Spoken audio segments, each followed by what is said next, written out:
Sorry.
Good evening, sir. Welcome to Good the evening. show.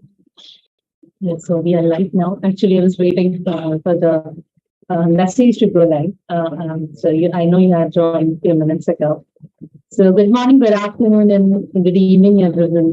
I'm your host, Dr. Anjum Qureshi, and I welcome you all for Beyond Education, being organized by Idym Group of Companies.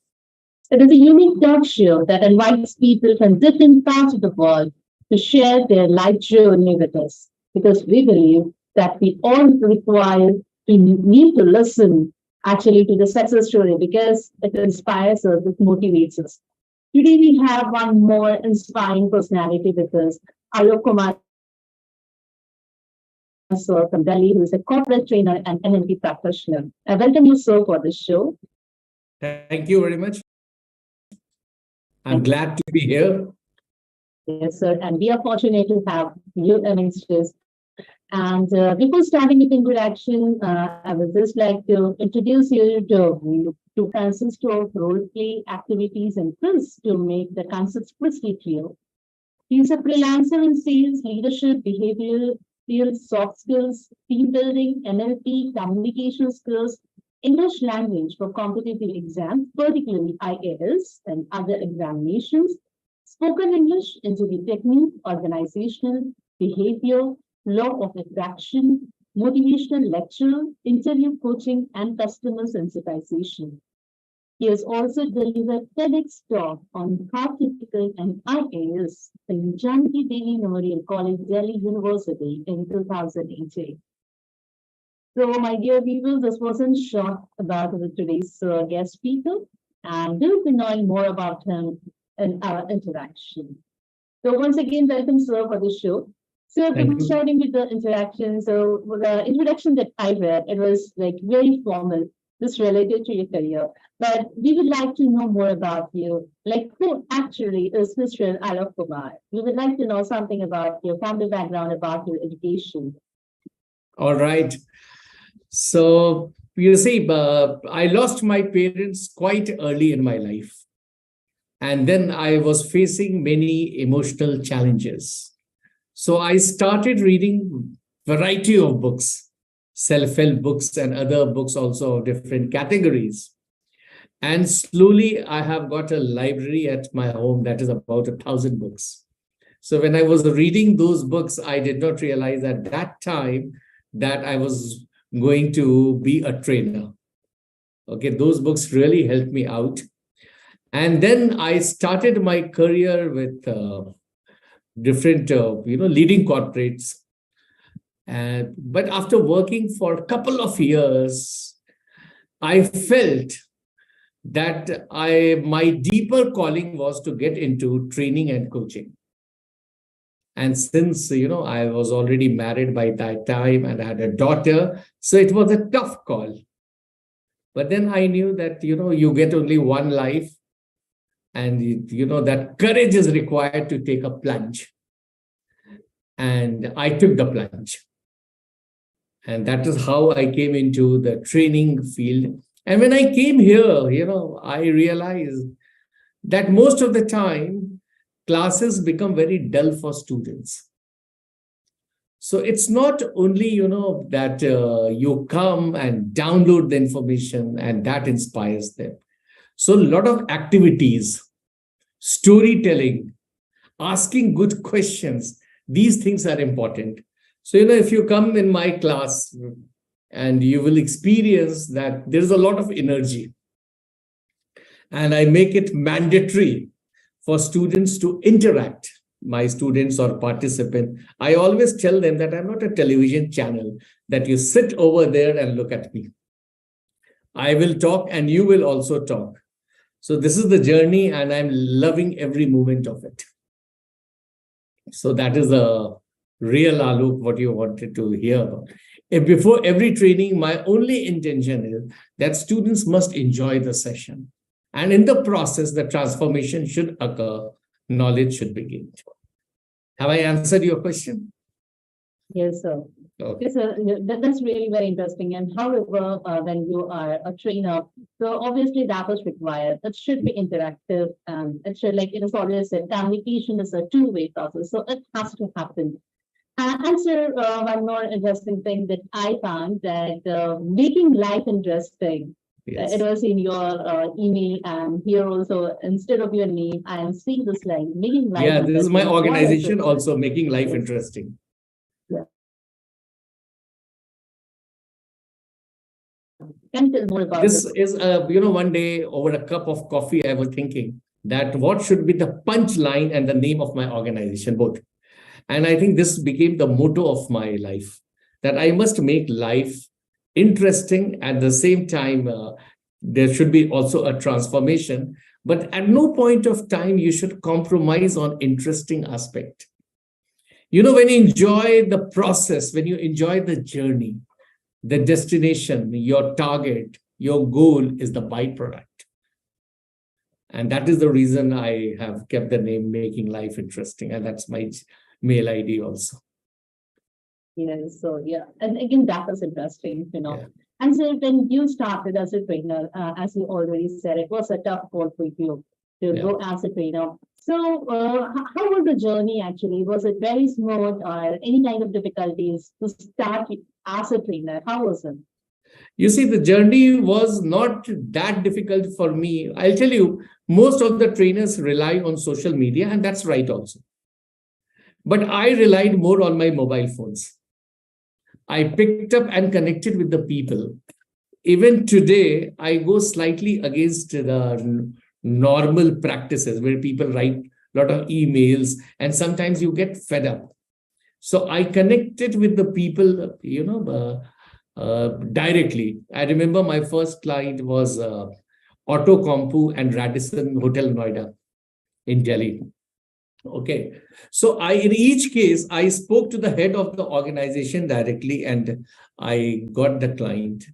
And then your word of mouth is really, really powerful. If you do good work, you will be referred to the other organizations. But then the point here is that you have to always learn.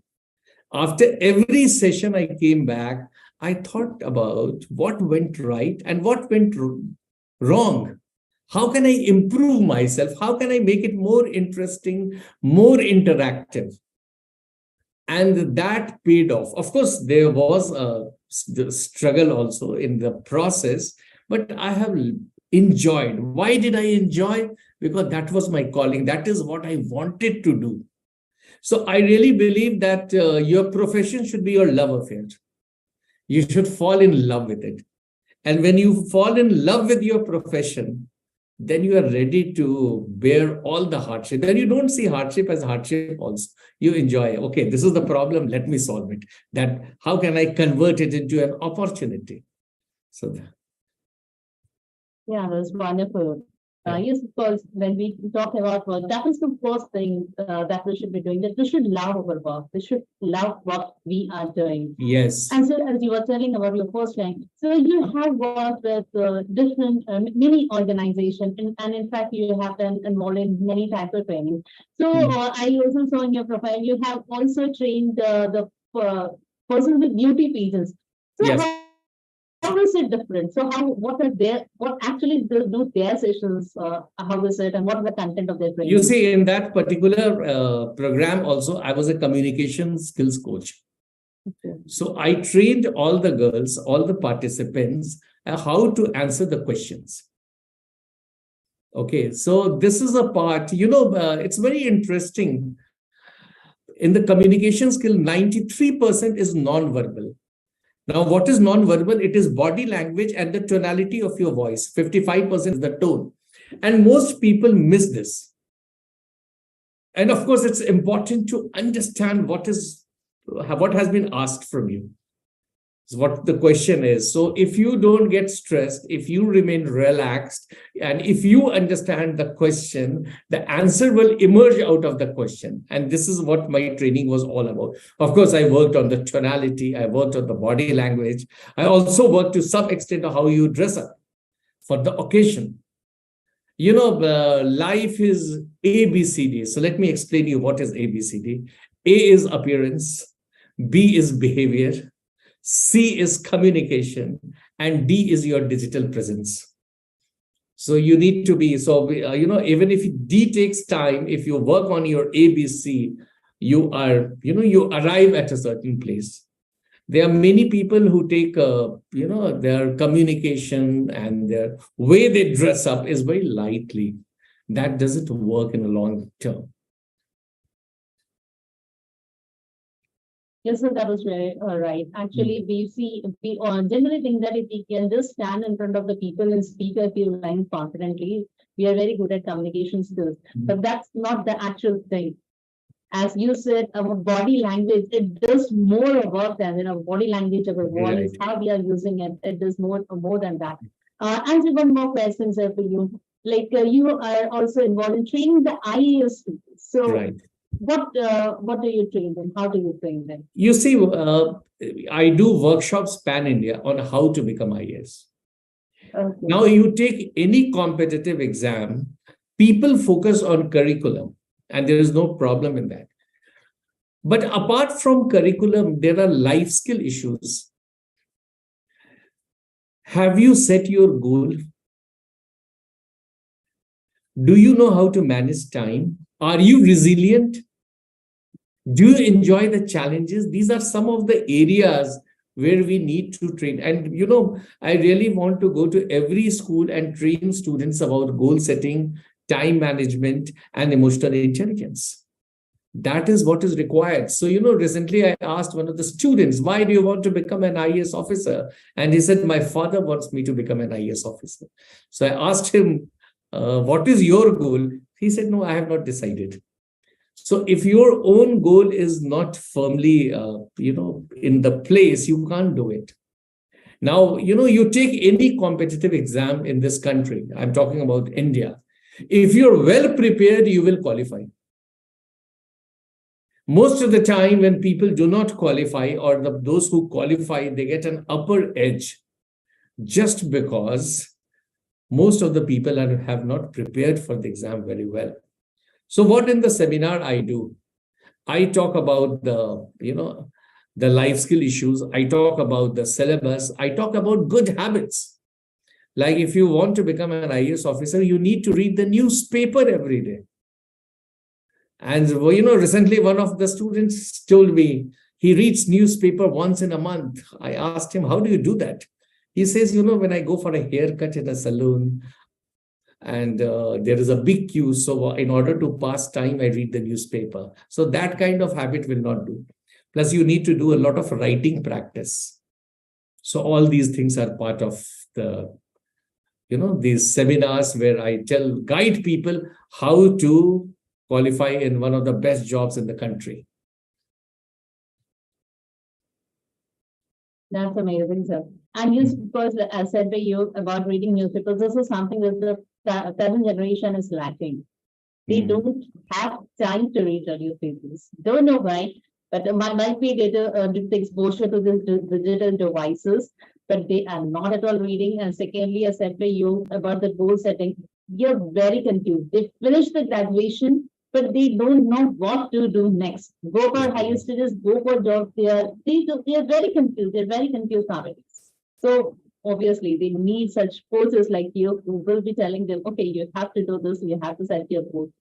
And still, like you were talking about your trainings, you have so many different activities, like you have role plays and quiz and many other things, many other activities. So can you just discuss about any of the activities that you take during the trainings? Yeah, let me tell you about the interview techniques.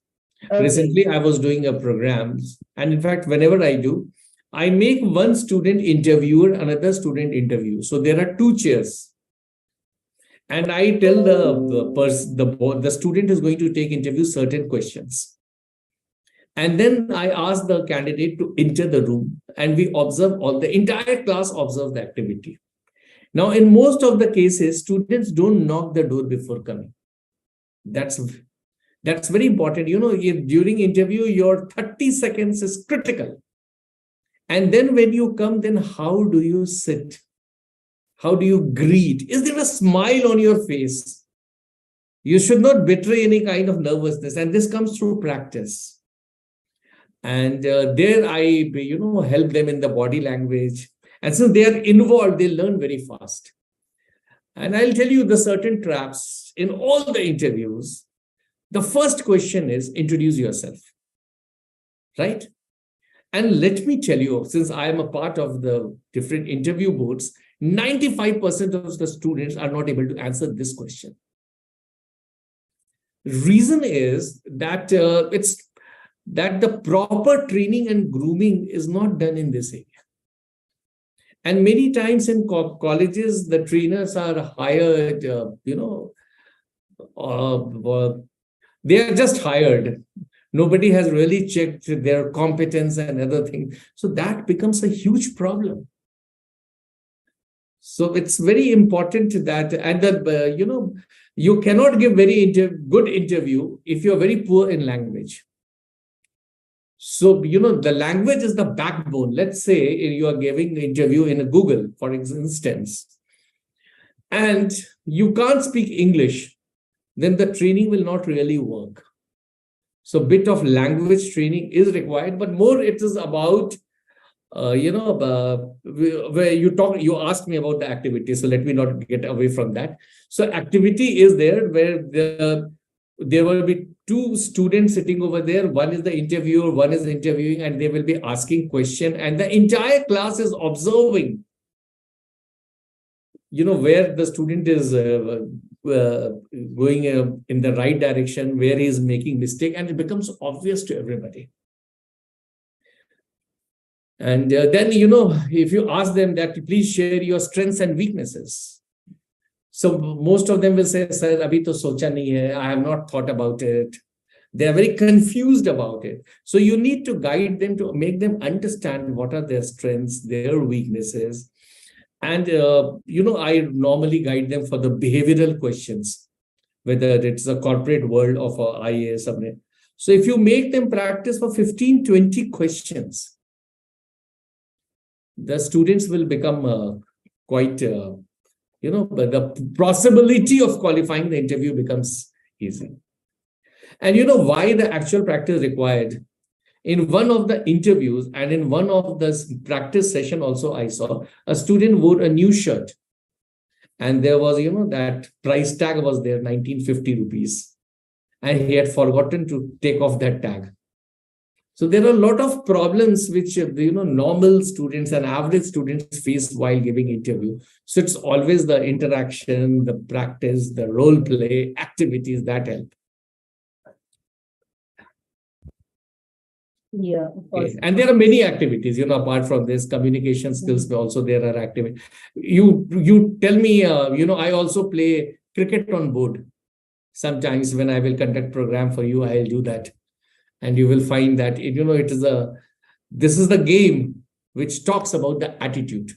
There's a difference between a spectator and a player. So all these things happen. So whenever I'm free, I'm thinking about how to devise new activities.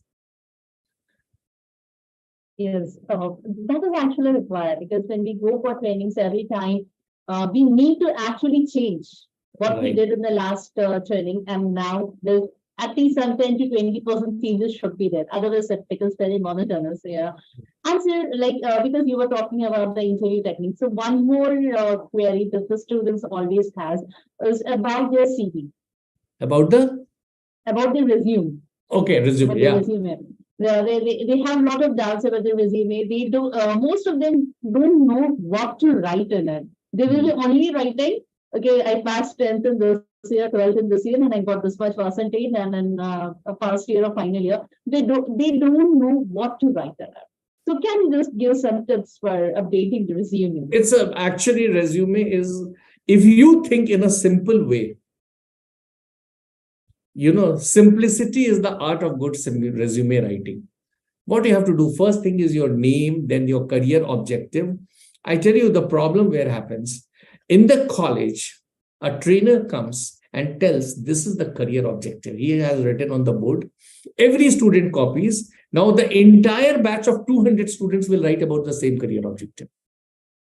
Okay. And then they make mocks. BA, 12th, this mark, graduation, this marks. Okay.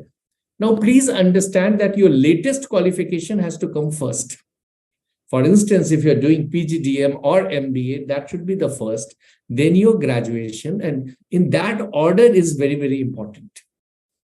Okay, then if you talk about your extracurricular activities, let it be simple. For a fresher, it shouldn't exceed one or at most, 1.5 page about different kind of internship. If you have done, you can write about that extracurricular activity, something which makes the interviewer feels that he's not only academically good, he has got the other good qualities also, which your extracurricular activities bring out very brightly. It's very simple.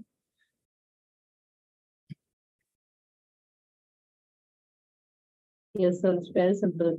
But sometimes it becomes difficult for the students to tell. In fact, let me tell you one of my experience. So that in college, I'm in a college, a lecturer in a college. So sometimes we organize an activity which is called as mock placement. That is, we keep it for the students. And the interview part is the most interesting part, because when they come to the resume and they have written something, some kind of strength and weakness, and most of them come with the resume which they have not made. And then they ask, okay, tell what is your strength and weakness. They don't know what to answer, but they have written something in the paper, but they don't know what they have written. So this is again, we sometimes think, okay, yeah, what should we tell to this person? He doesn't know what he has written over here. So this is again which we need to tell the students that, okay, by whatever you feel, you write it yourself. We just give some small tips to the students always. And so one more question, like I would like to know about NLP. You are also an NLP practitioner. Yeah. So what is this? This And is how this, does it help? this talks about our mind. Yes. Okay. We do most of the things below neck. Good deodorant, good shirt, good pleasure. We don't upgrade our mind. We upgrade the phone if there is any virus. Now, it's very important in life to know how to use your mind. That's the engine. And, it's something like a human being is like a horse rider. Horse is his mind. And if you don't know how does your mind function, what are the qualities, when you feel low, how to use your mind, that's very extremely important. So, it's a very huge topic, but essentially, if you ask me, it's about how to run your own mind. And if you know how to run your own mind, you become a champion, you become master of your own life.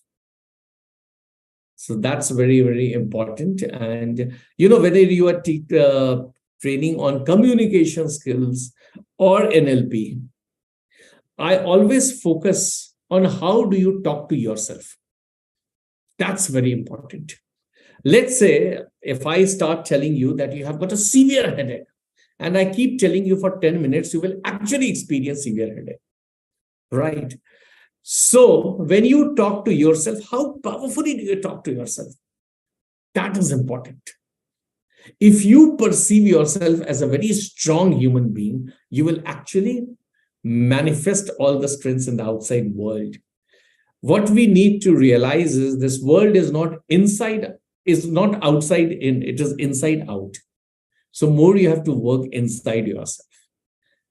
So NLP ka N stands for neuro, which is mind. L is the linguistic, which is the language, and P is the programming. How do you program your mind? And we can be programmed for different kind of success, different kind of stages in life.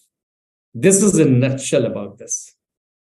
Yes, that's really very interesting. And of course, we forget to train our minds. We just think so much of the other things that you said, but we just forget to train our minds. And if we train our minds, we can be doing anything. We can be achieving anything in life.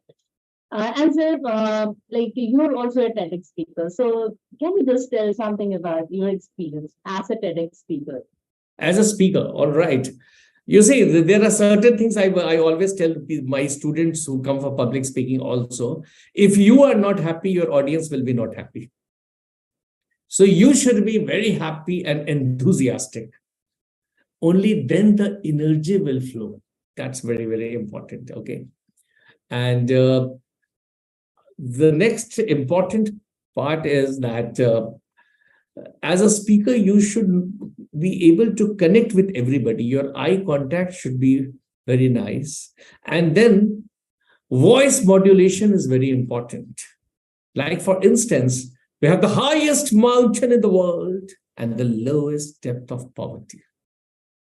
You can't speak in a flat tone. Like for my IES aspirants, I always say, if you read, it doesn't mean you understand. And even if you understand, you will not be able to write it. And even if you will be able to write it, you may not be able to write to the level of civil services examination. Hence, guidance is important. Can you notice here? So this tone is coming, that is there. Of course, your content is very important. And the presentation is even more important than the content. That is it. So if there is a rich content, that is it. So your participants must feel captivated, not captive. Captive means you are in jail. Kyun aa gaye hum is program mein? Why I have come? No, they should feel, oh, time has gone. I mean, 2 hours. I just thought it is 20 minutes. So that happened. So the delivery should be joyful.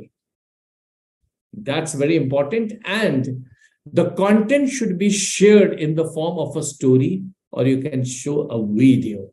Don't tell people you should do like this, you should.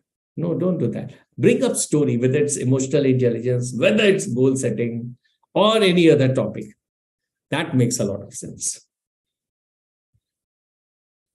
Yes, so that makes a lot of sense. In fact, yes, we have to be captivating. The people should feel, okay, we are here, and they should then feel like they should feel like, yes, we have to sit here more. We want more of time. 3 things are extremely important. Yeah.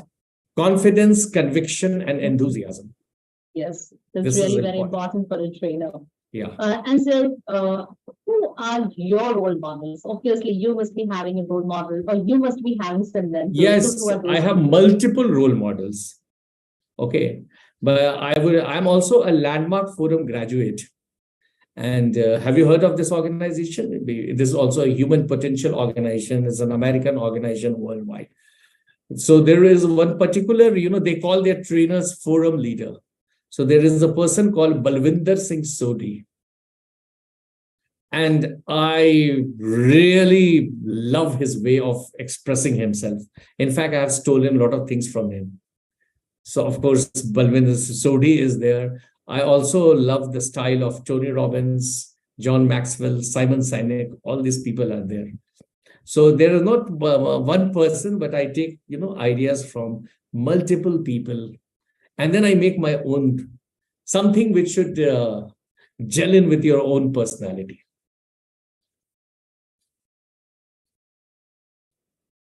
Yeah, so we should be actually see that we actually learn from many people. Let us not just one or two. Yeah. And yes. So, there is something to learn from Tony Robbins. You can learn something from John Maxwell. And there are multiple. Simon Sinek is another. And then good way of presenting. The only thing which I avoid is it should not be a mere preaching. Yeah.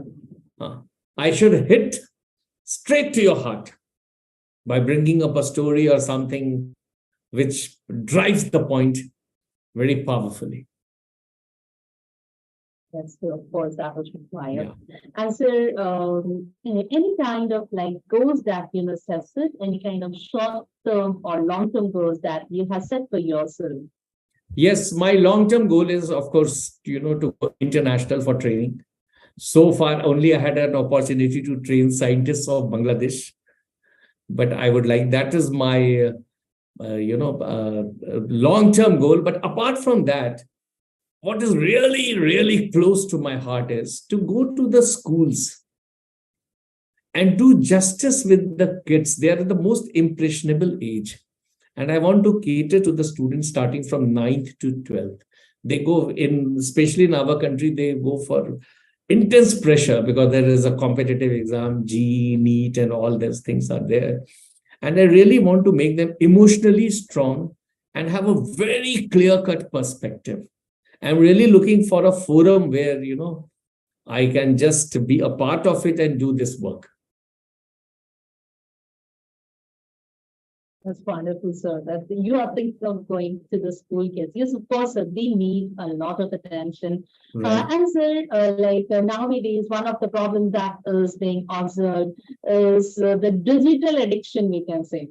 Sometimes I call it addiction, Right. because the people are hooked up with their devices. So can you just give some tips to deal with this digital addiction, especially for the youngsters? Yeah, I will first talk about parents and then come to youngsters. When you reach home, I tell all my participants who are the parents, for 90 minutes, don't touch your mobile. Nothing will go wrong. And in the morning, also for 1 hour or 1.5 hours, you should not do it. You should not touch. It's a very strange situation that you're, going through your Facebook while you're having dinner, first of all. Secondly, in the case of, young people, you cannot take any strict action. You cannot. You have to actually inspire them that, now once you start seeing reel, I have seen students watching their mobile for 2 hours, 3 hours. So they need to understand the value of time.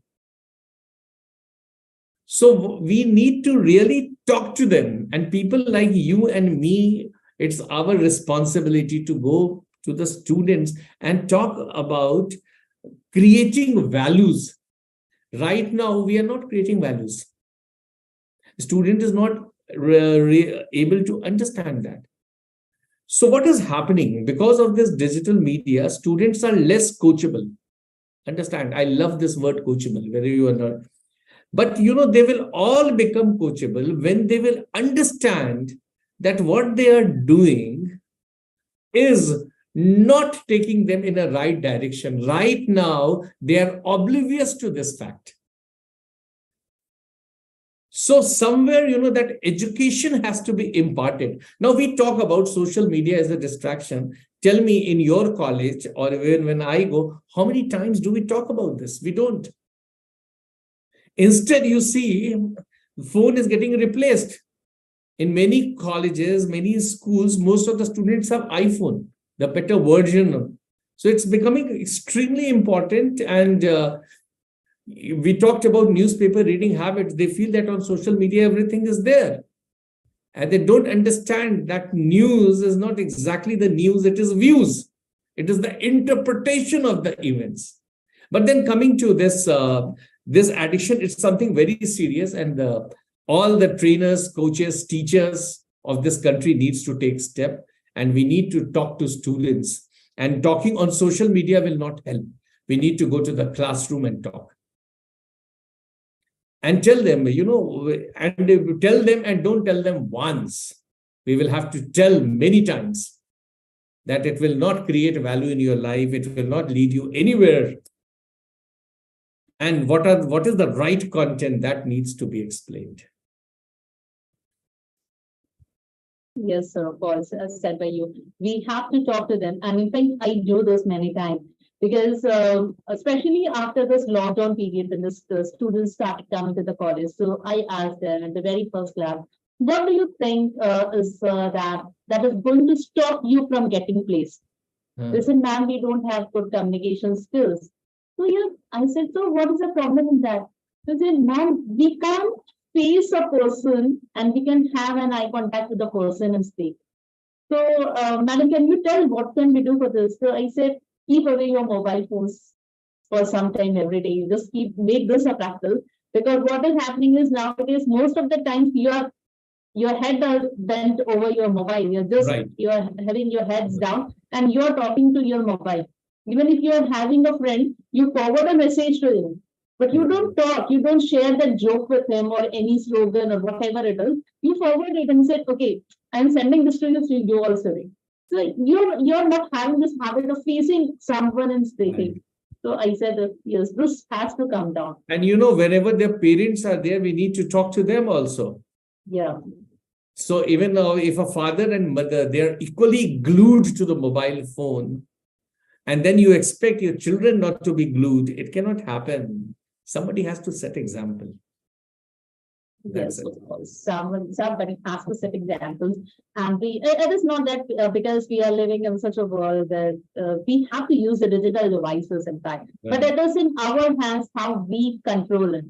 These Right. digital devices shouldn't control us. We have to control them.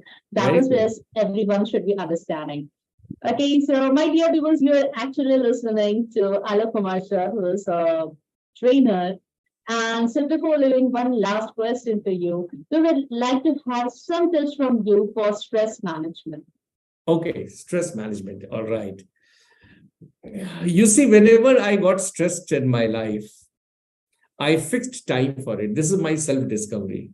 So for me, in order to feel sad or stressed, I have fixed up time. That is 8:15 in the morning till 8:30.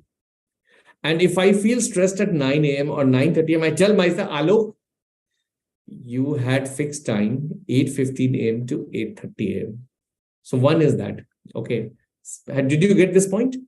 Next point is understand your thoughts create stress. Let's say somebody has a relationship issue or financial issue, and per person is thinking continuously about the same thing.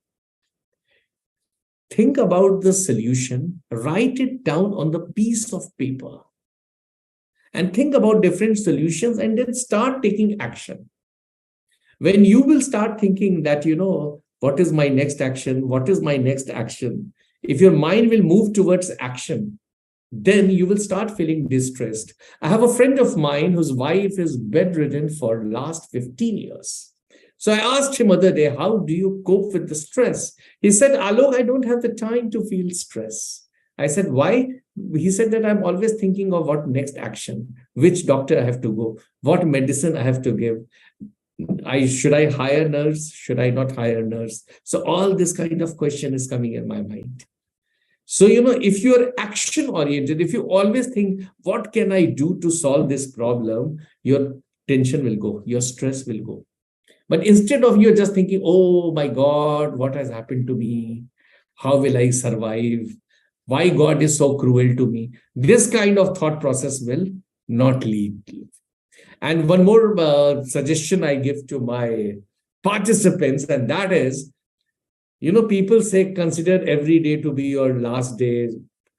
I say consider every day to be your first day. Your future depends on today. What has happened in the past has happened. So consider yourself to be the critical day. Whatever action you will take today, you will bounce out of it in any case. And I also tell it's very important to remember that in life, we have to be resilient, which means we will get shocked, we will get problems, we will get setbacks. How do I bounce back quickly? That resilience has to be there. So understand the problems are part of life. And I always say, whether you get good news or bad news, say, wow, it's wonderful. Your language also, creates a positive or negative chemical in your body. So don't say, oh God, the problem has come. Say, wow, wonderful. I have another problem to solve. And I have got this problem because I have the caliber to solve it. I have the ability to solve it. So every morning when I get up, I say, wow, wonderful day. And every night when I sleep, I say, wow, it was a great day. And every morning also when I get up on the bed, I decide I will be happy no matter what. So once you decide in the morning and you give direction to your mind, it happens. So this is in short. Of course, I can go on and on, but this is in, I hope I have satisfied you. Yeah, but it's very powerful message, a very powerful message. Yes, sir, of course, our thoughts, the thoughts that come inside our minds, we just get hooked up with our thoughts. We just thinking, and we don't think about anything else. So this is sometimes in the class also, I tell them, you don't think about the problem.